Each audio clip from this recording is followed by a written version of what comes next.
Alright, this one's going to be a little bit different. I call it the encounter. All of my life, if I go out looking for something strange and unusual, I'll usually find something strange and unusual. But on this night, something strange and unusual found me. This happened in Adams County, Wisconsin, in approximately 2008. I was outside burning a pile of garbage, very similar to what you see here, with my little dog, who was a combination of long-haired Chihuahua, wiener dog, and pit bull. This dog had no fear of anything. There's nothing she wouldn't go after. There's nothing she wouldn't bark at.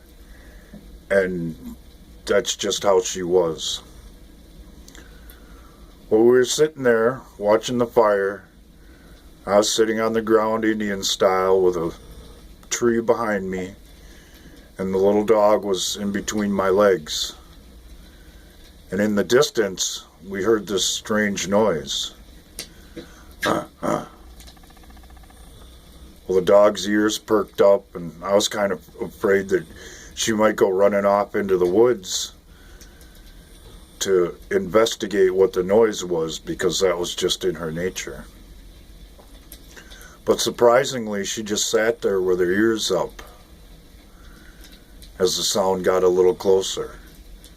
And we could hear sticks breaking and leaves rustling as whatever it was moving along the tree line that was about 20 yards wide and that bordered an approximately 2-mile square wildlife refuge. And we sat there a little longer, and we could literally hear what sounded like bipedal footsteps moving along the edge of the woods, and the same noise.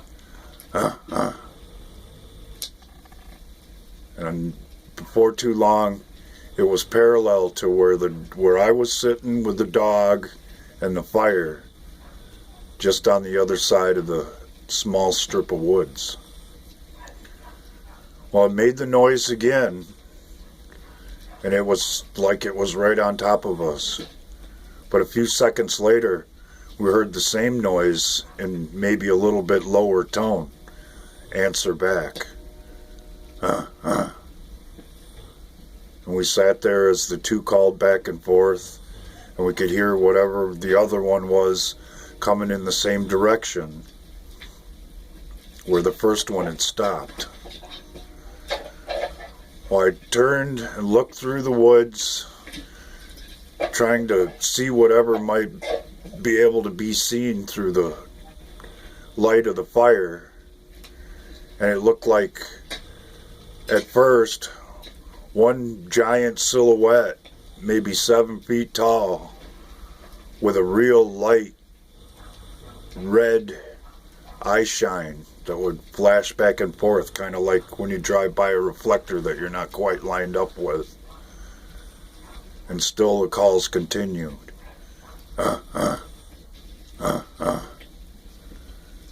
And in a minute or two, the second one, which had a lot lower tone than the first, was right where the first one had stopped, parallel with myself, the dog, and the fire.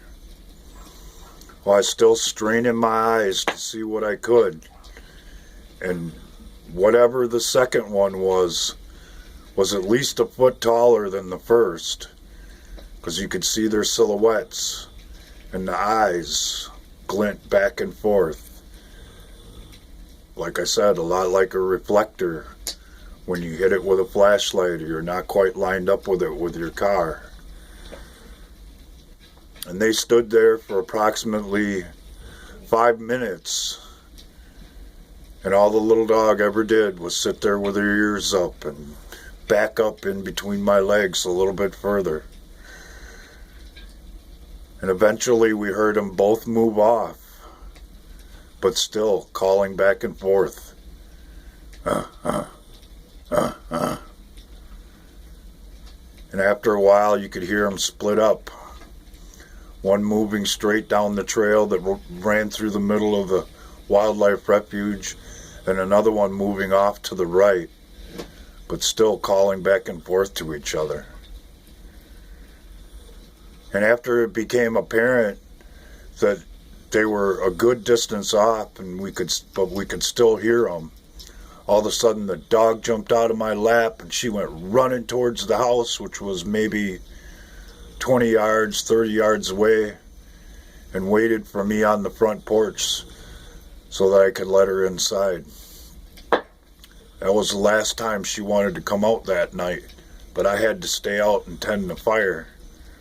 But this time when I went back out, I sat on the other side of the fire, away from the woods, because whatever they were a hell of a lot bigger than I am.